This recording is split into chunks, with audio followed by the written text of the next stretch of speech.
Attack of the prehistoric Pokemon. One day, Ash, Pikachu, Misty and Brock found themselves in beautiful Grandpa Canyon.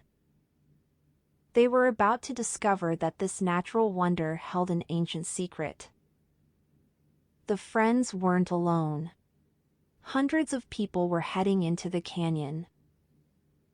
"I wonder what everyone is doing with those picks and shovels," said Ash. The friends soon found out that a great fossil rush was on. "Wow," said Ash. "Look at all those people digging." Brock didn't seem impressed. "All these people are digging, but nobody's found any fossils yet," he remarked. "I wonder if this great fossil rush is for real." "Sure it is," said Ash, who secretly wished he were digging, too. Meanwhile, not far from Ash and his friends, Meowth had been waiting for the rest of Team Rocket to show up. "You're late," Meowth said to Jessie and James. "Did you two clowns plant the dynamite yet?" "We'll blast Grandpa Canyon to smithereens and scoop up all those poke fossils," said James. Team Rocket should have whispered, because Ash, Misty and Brock overheard their evil plan. "Did you hear that they're gonna blow up this whole canyon?" exclaimed Brock. "Pikachu and I will stop them," said Ash. "Spread the word to run for it, there's no time to lose." Meowth lit the fuse that led to a huge keg of dynamite. "Pretty soon we'll have all the Pokemon fossils to ourselves," Meowth exclaimed. Ash and Pikachu rushed up to Team Rocket. "Stop!" cried Ash.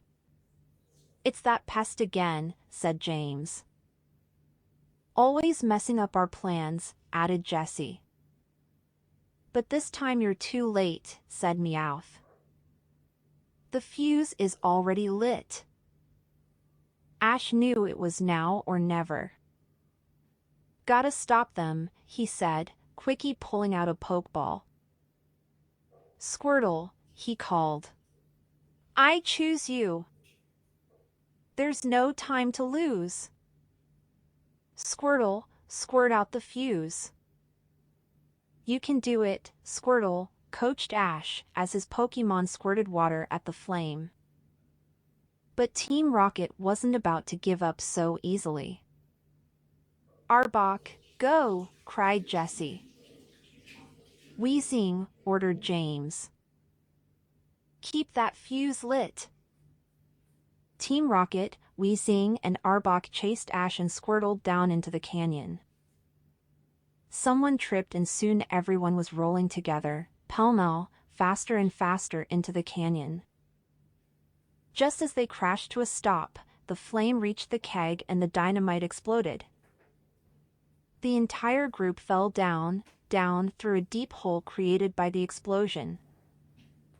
They all landed with a thud. "Where are we?" asked James, as everyone looked around at their strange new surroundings. "Dynamite must have blown a hole in the roof, and we fell in. We must be buried deep under the Earth's crust. If you hadn't tried to put out that fuse, we never would have fallen down here." Jessie yelled at Ash. "Hey!" shouted Ash. "You're the crooks who planted all that dynamite up there." That's when Meowth pointed upward to show that the roof of the cave was blocked. They were trapped. "Chew." "Pie," said Pikachu. The group turned to see. Lots of glowing red eyes. Slowly, some fierce-looking, primitive creatures revealed themselves. Ash's hand shook as he pulled out his Pokédex for information. Omanite and Omastar. Kabuto and Kabutops reported the mechanical voice of Dexter. It is believed these Pokémon became extinct tens of thousands of years ago. None of these Pokémon have even been seen alive. "They look like they just woke up," observed Jessie. Maybe these Pokemon weren't fossilized, but were just sleeping. The dynamite must have woken them up after thousands of years. Suddenly, the ancient Pokemon ran away. Meanwhile, above ground, Misty and Brock were frantic. They sent Officer Jenny to get help. "Hang on," Ashel cried Misty, and she, Brock, Squirtle and Geodude pulled rocks away from the opening. The group soon realized why the prehistoric Pokemon had fled.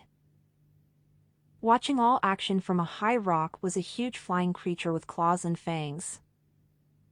Once again, Ash checked the Pokédex for information. "Aerodactyl," said Dexter. "An extinct flying Pokemon. Its fangs suggest that it was a carnivore. Its sharp claws were used to capture prey." "What's a carnivore?" asked Ash. "That means it thinks we're dinner," cried James. Just then, Aerodactyl swooped down over the group and grabbed Ash. As the creature took off with Ash in its claws, quick-thinking Pikachu and Charmeleon grabbed onto its tail. Aerodactyl flew up to the top of the cave and crashed right through the blocked-in roof. That's when Pikachu and Charmeleon lost hold and fell near Misty and Brock. Aerodactyl landed on a rock. It kept Ash in its big claws. "Somebody get me down from here," called Ash to his friends Belle. Meanwhile, a Pokemon named Jigglypuff had been hanging around the area, trying to get attention. It wanted to sing for everybody. When Misty saw it, she got an idea. "Jigglypuff," said Misty, "if you help us out now, later we'll listen to your song as much as you want."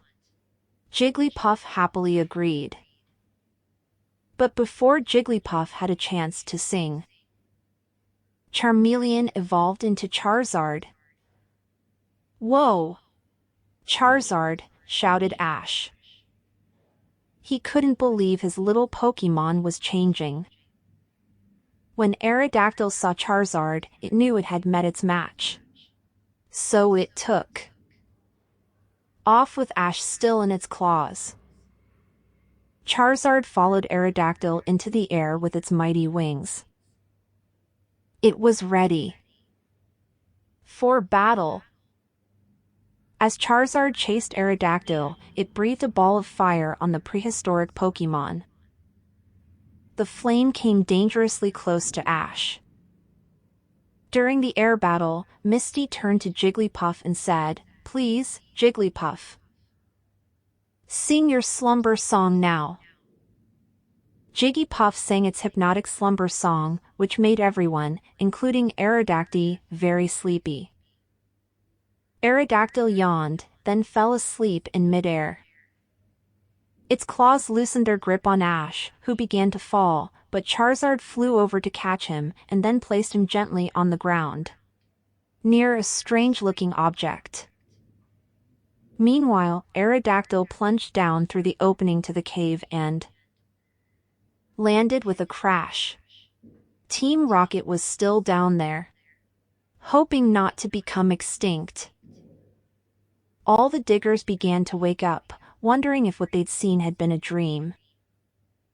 "Jigglypuff and Charizard really saved the day this time," said Ash, as he and his friends left the site. They left with a souvenir of their adventure: the mysterious egg. What was inside? Only time would tell.